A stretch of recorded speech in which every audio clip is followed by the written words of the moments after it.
Sebagai akademisi yang berkomitmen, kami memahami pentingnya memberikan kontribusi nyata kepada masyarakat melalui penerapan pengetahuan dan teknologi yang dapat menciptakan dampak nyata bagi masyarakat.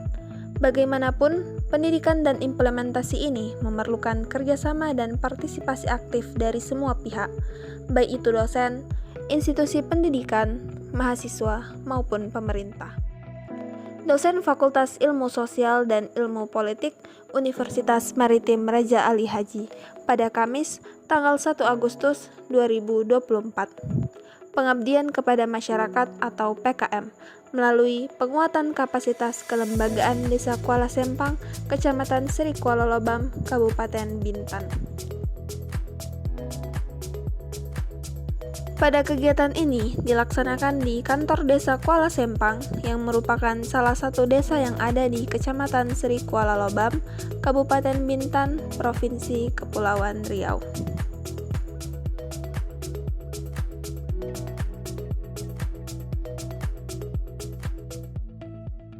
Oke, mengapa penting penguatan kelembagaan ini?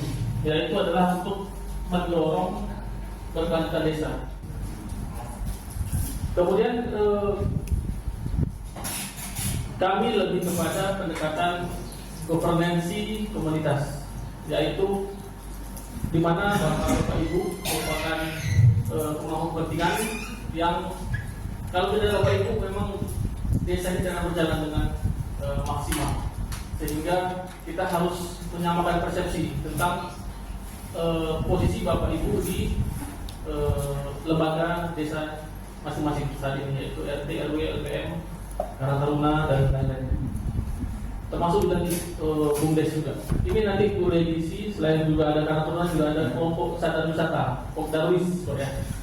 Kemudian ada WKM, juga nanti diwakili oleh BUMDes dan lain-lain. Konsepnya itu ada 3. Yang pertama adalah partisipatif aktif, yaitu masyarakat desa terlibat secara efektif dalam pengambilan keputusan dan implementasi program pembangunan desa.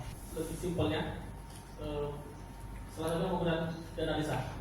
Jadi bapak-bapak juga dilibatkan dalam penganggaran dana desa, walaupun sudah dikunci Pak ya, dana desa itu yang berapa persen untuk pembangunan, berapa persen untuk pemberdayaan dan lain-lain. Untuk gaji karyawan juga aparat desa juga sudah dikunci. Nggak salah ada beberapa persen yang bisa kita otak-atik lah untuk pemberdayaan di desa ini. Kemudian adalah akuntabilitas, artinya pemerintah desa mempertanggungjawabkan kinerja secara transparan kepada masyarakat. Kemudian kemitraan, yaitu terjalin kerjasama erat antara pemerintah desa, BPD, dan organisasi masyarakat dalam pengelolaan desa. Jadi pengelolaan desa tadi tidak hanya terpaku di dana desa, tapi juga kegiatan-kegiatan yang bersifatnya harian ataupun rutin. Kemudian peran masyarakat dalam penguatan kelembagaan. Ini kita bicara tentang kelembagaan. Yang pertama itu adalah identifikasi potensi, yaitu masyarakat berpartisipasi dalam mengidentifikasi potensi dan sumber daya desa yang dapat dikembangkan. Bisa digali lagi potensi apa yang ada di desa ini selain wisatanya, tapi juga sumber daya alam juga bisa digali. Itu nanti saya nggak tahu nih kalau di sini apakah ada dari pihak luar juga untuk menggali itu, apakah dari pendamping desa juga ada ataupun dari dinas yang untuk mendampingi desa dalam menggali sumber daya di desa. Yang kedua adalah penyusun kebijakan, yaitu masyarakat terlibat dalam penyusunan kebijakan dan program pembangunan desa. Jadi yang tadi saya singgung adalah penggunaan dana desa dan kebijakan-kebijakan lain yang dianggap perlu. Karena desa memiliki wewenang untuk mengeluarkan peraturan. Jadi kalau peraturan tidak hanya dari presiden, menteri, perda, itu sampai ke desa. Jadi desa ini merupakan unit atau perpanjangan negara paling kecil itu di desa. Kemudian pengawasan, masyarakat melakukan pengawasan terhadap jalannya pemerintahan dan pembangunan desa. Pembangunan di sini tidak hanya dalam penggunaan anggaran dana desa, tapi juga dari pihak luar, baik itu dari dinas ataupun dari termasuk dari kami juga, kita bisa berkolaborasi dari kampus dalam menggali potensi ataupun dalam pembangunan desa. Kemudian gotong royong, masyarakat bergotong royong dalam melaksanakan kegiatan pembangunan desa. Jadi memang ini gotong royong merupakan salah satu budaya nasional kita ya, gotong royong. Jadi katanya kalau Pancasila itu diperas menjadi intisarinya ya gotong royong. Dan dimanapun pasti ada budaya gotong royong di Indonesia ini. Jadi tetap kita pertahankan dan tidak akan lekang oleh waktu gotong royong ini. Identifikasi potensi dan permasalahan desa. Potensi yang pertama potensi sumber daya alam, yang kedua potensi sumber daya manusia. Yang kedua ini mungkin kemarin juga diskusi dengan Pak Kades juga ya, sumber daya manusia ini juga apa ya, menjadi hal yang difokuskan desa, baik itu dalam kelembagaan maupun ke masyarakat, itu juga menjadi PR kita bersama. Yang ketiga adalah permasalahan pembangunan. Desa itu diharapkan tidak hanya mengharapkan anggaran ataupun keuangan dari negara, tapi juga diharapkan bisa mengelola, bahkan bisa mendapatkan profit dari desa tersebut. Kemudian aspirasi masyarakat. Nah, ini juga untuk kita bersama juga pendapat-pendapat dari Bapak Ibu juga sebenarnya sudah ada wadahnya sebenarnya BPD, tapi apakah itu sampai ataupun yang disampaikan 10 mungkin yang ke BPD 3 nanti sampai ke desanya mungkin tinggal 1 ide-idenya. Nah, itu juga perlu kita buatkan platform, ataupun kalau kita lebih simpelnya kita bikin pertemuan rutinan sebulan sekali antara masyarakat, apalagi tidak kelembagaan desa dengan pihak desa duduk bersama apa kira-kira yang diinginkan oleh masyarakat melalui Bapak Ibu RT RW kepada pemerintah ataupun sebaliknya, itu juga bisa dilakukan. Oke, yang bisa dilakukan apa? Yang pertama adalah pelatihan aparatur desa. Memang kalau kita ngomong lembaga desa, memang core-nya itu atau intinya itu memang di aparatur desa dulu. Itu tidak harus tidak harus berbayar, karena kalau kita belajar dari COVID kemarin banyak itu pelatihan online. Kita modal laptop dan internet, kita bisa mengikuti pelatihan banyak sekali. Yang kedua adalah penguatan lembaga BPD. Ini saya dengar juga BPD di sini juga sangat harmonis lah dengan desa. Karena saya juga lihat beberapa desa yang kalau BPD dengan desa agak kurang harmonis, itu kurang, dan ya seperti presiden dengan DPR lah. Kalau tidak harmonis DPR dengan presiden ya akan susah, karena tidak ketemunya nanti susah. Yaitu dengan memperkuat Badan Permusyawaratan Desa sebagai lembaga pengawas dan penampung aspirasi dari masyarakat. Kemudian yang ketiga, pembentukan kelompok swadaya, yaitu mendorong terbentuknya kelompok masyarakat sesuai dengan kebutuhan desa. Tadi sudah ada kelompok yang peduli wisata tadi juga bisa. Kemudian Karang Taruna sebenarnya sudah ada ya, di mana desa sudah ada. Tapi ada kelompok yang dirasa diperlukan untuk diinisiasi untuk dibuat, termasuk juga nanti di nelayan. Kemudian peningkatan partisipasi dari masyarakat, yaitu dengan melakukan musyawarah desa, kemudian gotong royong, kemudian komunikasi dua arah dan juga kita bahas, kemudian kemitraan strategis. Nah, ini kemitraan strategis ini sebenarnya banyak potensi yang bisa digali dari masyarakat, dan tidak hanya terbatas misalnya kita mencari kemitraan dengan Lagoi misalnya. Lagoi itu setahu saya itu tidak hanya di Teluk Sembong saja wilayah kerjanya, tapi se-Kepri kalau nggak salah Lagoi itu. Bahkan tidak hanya sekitar Kepri dia malah. Jadi kita bisa membuat kemitraan yang dimana win-win solution. Jadi Lagoy dapat manfaat, kita juga mendapat manfaat. Kemudian pengelolaan sumber daya desa berbasis komunitas, yaitu mendata, identifikasi yaitu mendata dan mengkaji sumber daya desa yang dimiliki. Kemudian perencanaan, menyusun strategi pembentukan dan pengembangan sumber daya. Perencanaan di sini mungkin contohnya Bapak itu kan punya ini ya, punya tabungan. Misalnya tabungannya kalau berbeda-beda kita samakan misalnya, bidakan atau kesepakatan dari warga desa ini kita pakai BRI semua atau kita pakai Bank Kepri semua. Nah, dari situ nanti bisa kita mengajukan kepada bank itu, kami satu desa ini pakai ini loh, pakai bank BRK misalnya, Bank Kepri syariah. Kira-kira tabungan kami kalau digabungkan semua itu mungkin berapa miliar? Dari berapa miliar tadi kami dapat apa? Nah itu bisa dikomunikasikan dengan orang bank. Kemudian untuk pemberdayaan ekonomi masyarakat desa, ada pembangunan usaha mikro, yaitu memfasilitasi pembentukan dan pengembangan usaha-usaha kecil di desa. Kemudian pemanfaatan sumber daya lokal, mendorong pemanfaatan potensi sumber daya dan manusia desa untuk kegiatan ekonomi. Kalau sudah sih sudah bagus yang di bawah jembatan tadi, tapi tinggal kita mencari investor untuk lebih ketika orang mengatakan desa sekolah sempong, orang berpikir apa? Apakah dipikir yang di bawah taman tadi atau tempat makan restoran di bawah jembatan itu atau seperti apa? Kemudian akses permodalan. Nah, ini sebenarnya masalah klasik ya dalam pelaksanaan usaha modal. Kemudian pemasaran produk unggulan.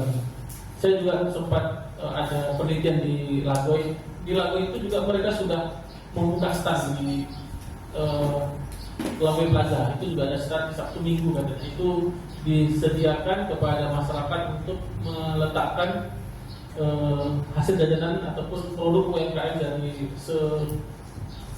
Bintan ini untuk meletakkan display-displaynya, dan itu gratis dan bisa ditinggal.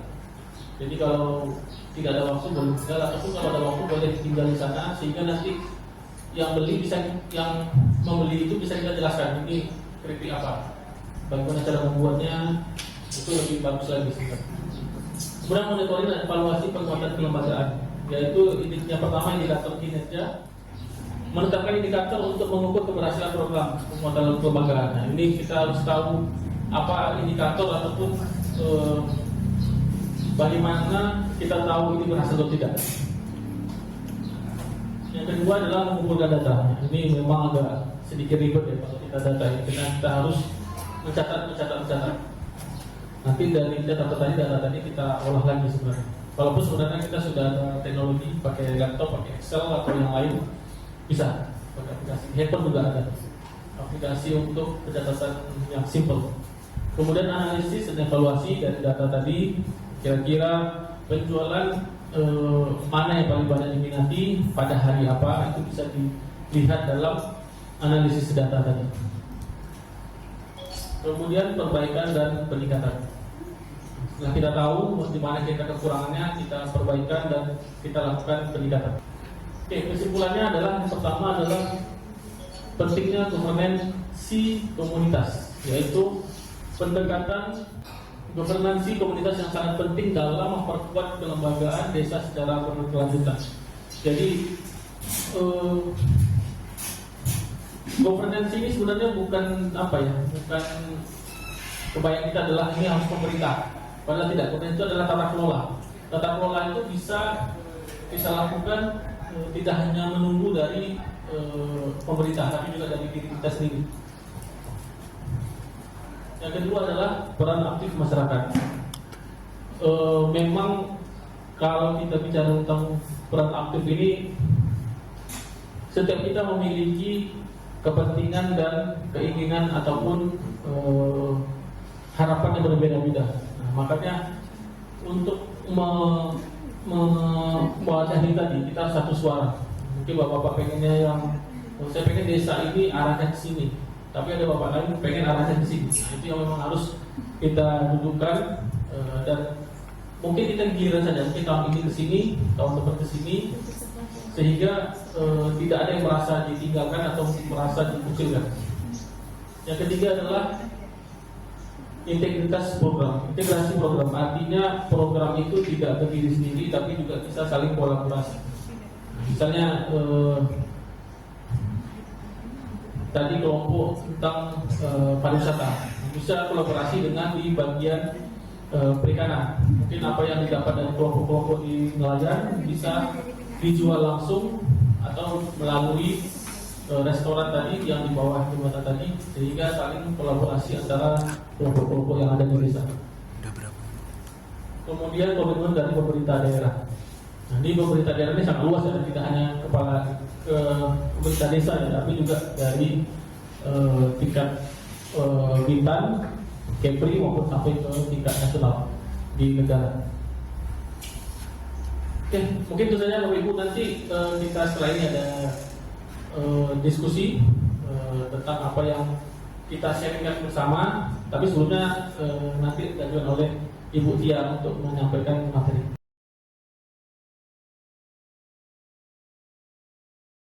Peran pemuda dalam pembangunan desa. Kalau kita lihat Pak, ternyata di Indonesia kita punya 67,5 juta pemuda Pak.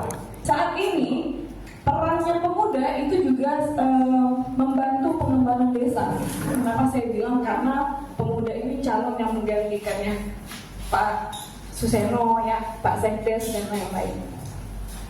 Lalu pemuda juga memiliki peran penting untuk memberikan ide-ide segar atau ide-ide baru melalui platform ataupun keterampilan yang relevan. Ini Pak, dia ada tampilkan ada 4 desa maju menurut Kemendes. Ya, yang itu ada pertama Desa Sumber Agung Lampung, Desa Pujoti Kidul, ya, Desa Taman Sari, Desa Borobudur. 4 desa ini bukan untuk menjadi perbandingan desa Kuala Sempang, enggak, tetapi menjadi motivasi.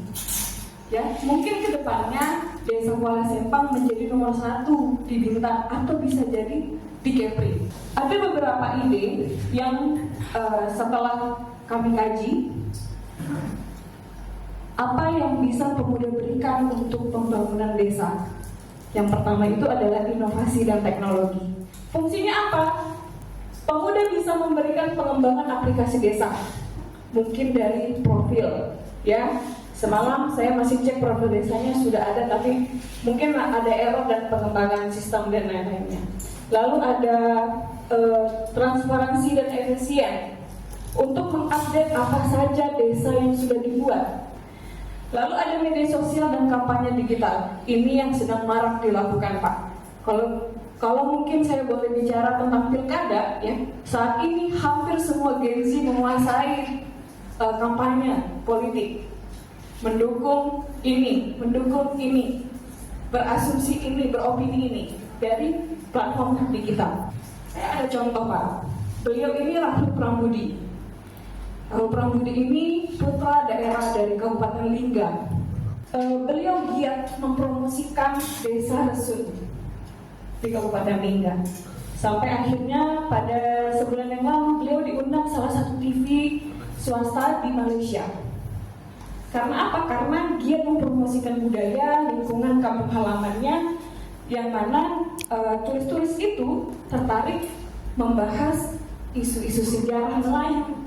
Sampai ada turis-turis yang mendaki Gunung Dai itu. Nah, itu berkat dari platform media sosial. Selanjutnya pemuda juga bisa mengisi dengan kepemimpinan dan organisasi. Kepemimpinan dan organisasi ini itu melalui Pokdarbis dari LPM, Karang Taruna. Lalu ada pendidikan dan pelatihan. Nah, pendidikan dan pelatihan ini adalah dasar untuk meningkatkan kualitas. Saya yakin semua bapak ibu di sini pengen anaknya pintar, ya kan? Disekolahkan dari TK, bahkan ada pra-TK sampailah perguruan tinggi. Nah, di sini ada juga, tapi kita mentoleransi beberapa masyarakat yang terbatas memiliki akses pendidikan. Gunanya apa? Gunanya dari lembaga-lembaga dan pemerintahan itu memberikan pelatihan menjahit gitu, memberikan mereka soft skill agar mereka mendapatkan pekerjaan yang sesuai dengan keinginan mereka. Lalu ada bimbingan dan mentoring, ini untuk pemuda dan anak-anak. Dan selanjutnya ada kewirausahaan dan ekonomi. Ya, pendirian usaha mikro yang mungkin ibu-ibunya aktif giat membentuk suatu produk olahan perikanan ataupun umbi-umbian. Lalu ada inovasi produk jasa yang dari menjual manual sehingga sampai sekarang secara online. Dari yang mungkin kampungnya nggak punya WhatsApp group, sekarang sudah ada. Dari yang kampungnya jual per orang, face to face, apple to apple, sekarang sudah pakai BJB. Lalu ada pelestarian lingkungan. Pelestarian lingkungan ini selalu digencar oleh semua pejabat daerah, pimpinan daerah, maupun mungkin kepala desa. Lalu ada kesehatan dan kesejahteraan. Kampanye kesehatan ini Pak, ini yang paling vital. Karena apa saya bilang, kita juga harus sadar bahwa tingkat stunting di Kepulauan Riau itu masih tinggi. Stunting itu apa? Gizi buruk, gitu ya. Nah, jangan sampai nanti istri-istri bapak atau calon anaknya nanti tidak mendapatkan gizi yang baik, gitu. Jadi harus digiatkan. Nah, yang lagi tren sekarang Pak, HIV yang tinggi di kalangan anak muda.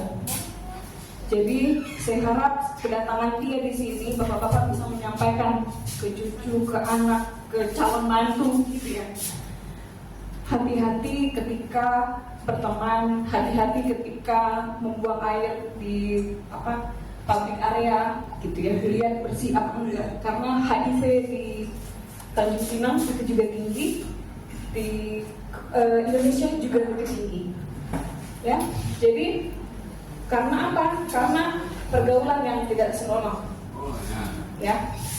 Jadi sama-sama kita mengkampanyekan kesehatan ini supaya anak-anak kita yang menjadi calon penerus bangsa sehat, terjaga, gitu, bersih untuk menjadi kepala desa selanjutnya mungkin, gitu ya.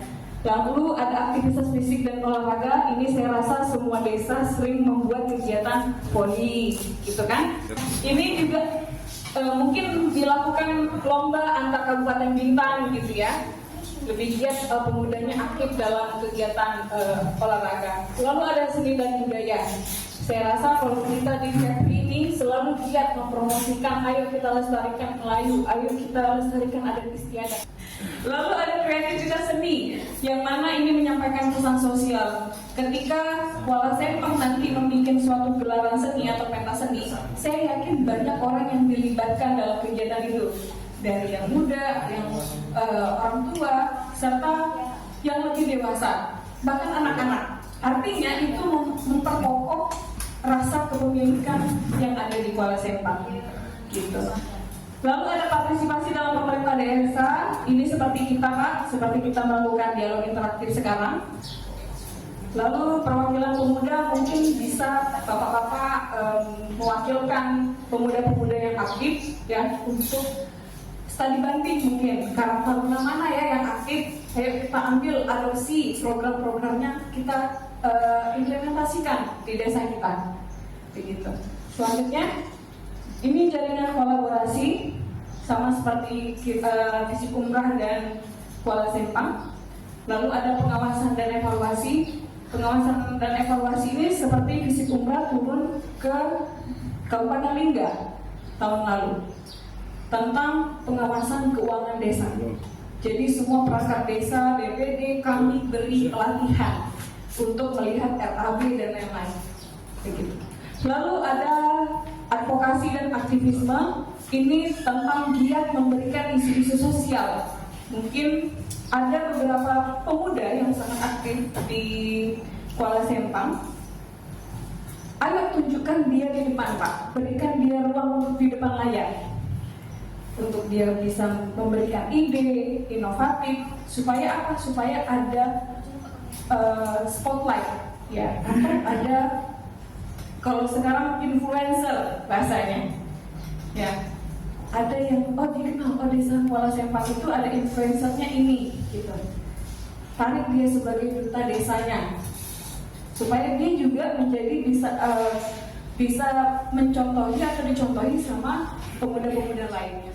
Mungkin bisa saya sampaikan, peran pemuda perlu kita akui bahwa nilainya akan digunakan untuk masa ke depan. Saya yakin ketika bapak-bapak jadi orang tua pasti ingin melihat anaknya maju, bertumbuh, berkembang dengan baik. Nah, semoga Kuala Sempang juga menjadi desa yang seperti itu, menjadi desa nomor 1 di Kabupaten Bintan dan di Provinsi Kepulauan Riau.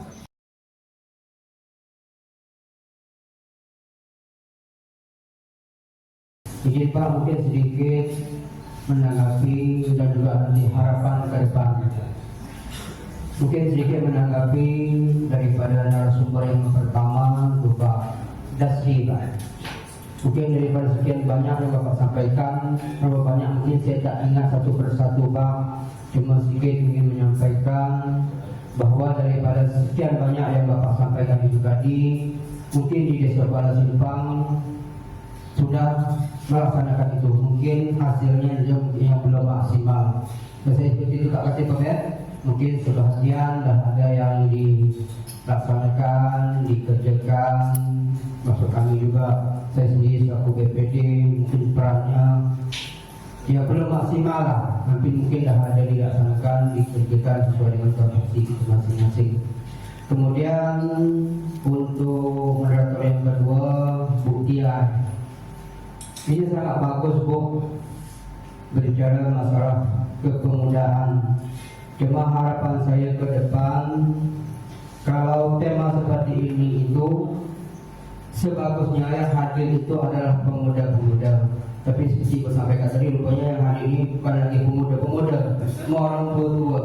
Jadi mungkin harapan kami juga selaku orang tua nantinya seperti harapan Ibu bisa menyampaikan dan transfer apa yang kami dapat pagi hari ini ke anak-anak kami masing-masing. Tapi untuk ke depan saya berharap memang dengan keadaan zaman sekarang Bu, dengan kecanggihan dan segala segi arah, memang kita akui pemuda itu sangat maju.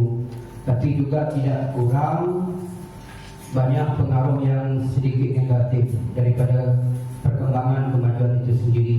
Jadi harapan saya Bu ke depan sebelum Bapak, mudah-mudahan kegiatan pengabdian kepada masyarakat ini khusus itu diadakan undangannya untuk pemuda, biar mereka mendengar langsung dari orang-orang yang memang berkompeten untuk menyampaikan apa sebetulnya yang harus dilakukan pemuda pada saat sekarang ini, dengan sesuai dengan kemajuan yang telah kita miliki, yang telah kita pegang saat sekarang ini. Jadi mungkin itu Bu, sedikit tanggapan dan harapan. Terima kasih sangat banyak yang kami dapat. Khusus kami juga di Kuala Simpang ini karang tahunnya dah ada PRW, tapi kalau untuk aktif itu ya belum semaksimal yang kita harapkan. Itulah itu berlepas. Sekali lagi kami harap kalau kegiatan seperti ini fokusnya kepada khusus pemuda yang hadir, biar mereka lebih langsung kepada orang-orang yang memang berkompeten untuk menyampaikan. Sekian, terima kasih. Mohon maaf atas segala kekurangan. Bila taufiq wal hidayah. Assalamualaikum warahmatullahi wabarakatuh. Powerpoint-nya tentang monitoring dan pengawasan dari Pak Lembaga. Di situ ada bunyi tentang evaluasi tujuan, kemudian yang pertanyaan saya lupa. Intinya tentang itu lah yang kami istilahnya belum mempunyai pengetahuan tentang itu terkait itu tujuan lembaga. Ketika kami buat program bukan pasti sih Pak, tidak semua, cuma kami program itu tidak bisa selayaknya berjalan dengan baik karena kami mungkin terkendala dalam mengevaluasinya. Yang kami tahu yang monitoring hanya sekedar pengawasan, pada waktu kami awasi seperti itu. Tidak tahu tidak telepon, tidak langsung ke sana. Cuma kami kan juga butuh pemetaan itu Pak, maksudnya gimana caranya Pak gitu.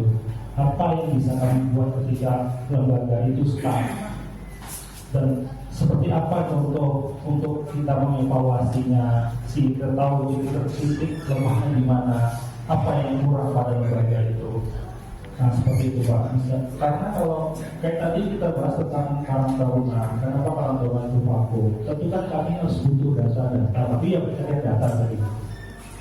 Data-data tentang apa saja yang dibutuhkan, sumber daya seperti apa supaya program itu berjalan dengan baik. Nah itu Pak, misalnya isi-isi atau indikator itu seperti apa gitu.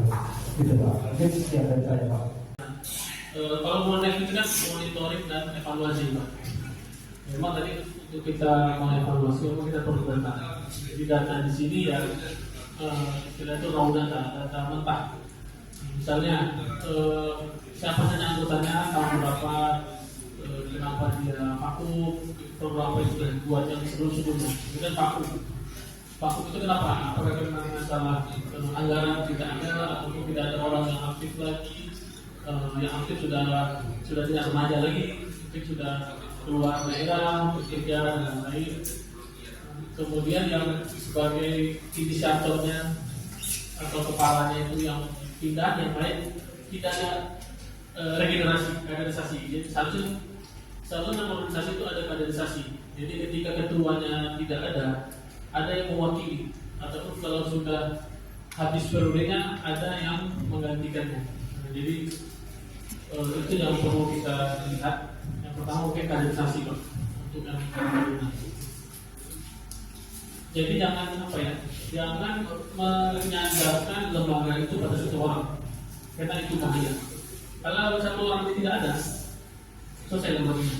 Makanya paling tidak ada satu orang tadi mau mentransfer ilmunya atau mengkaderisasi atau membinanya adik-adiknya untuk menjadi pemimpin di masa depan atau penggantinya.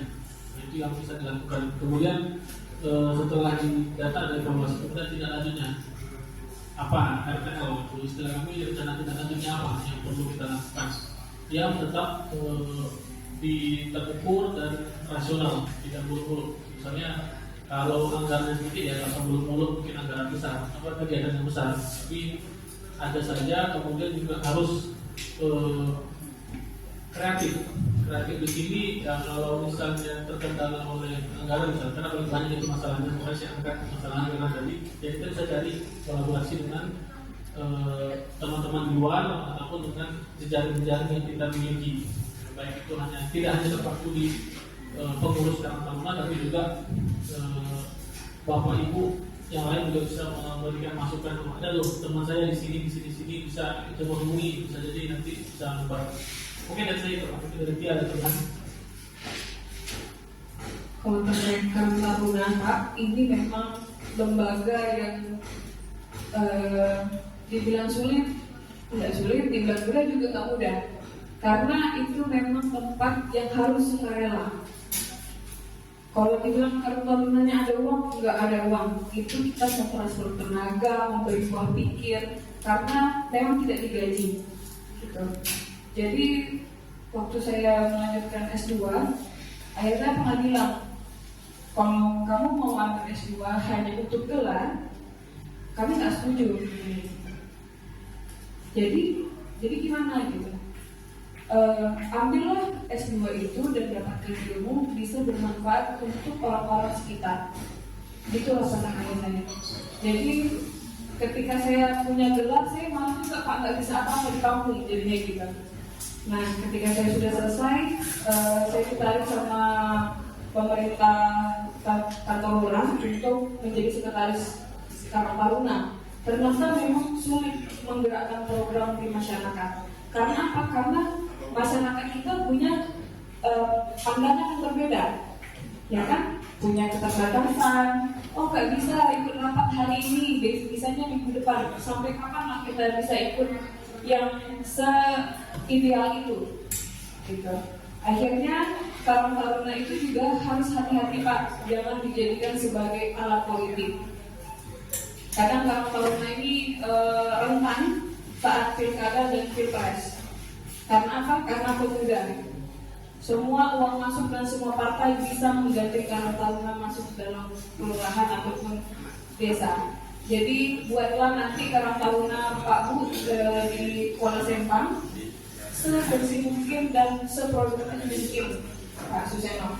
Karena saya bisa bilang kayak gitu karena di Kampung Bugis kami menarik seluruh anggota yang punya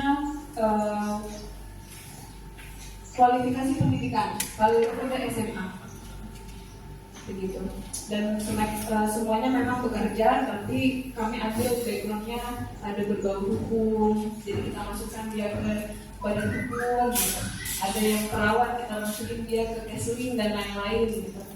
Karena saya kebijakan publik, saya dimasukkan lagi sekretaris, jadi mengelola dan memanajemen program-program yang sesama masyarakat, gitu.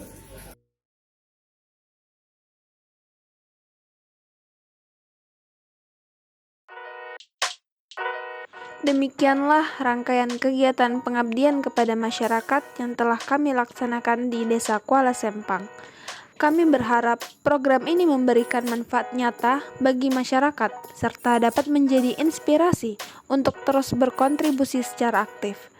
Terima kasih kepada semua pihak yang telah mendukung dan berpartisipasi.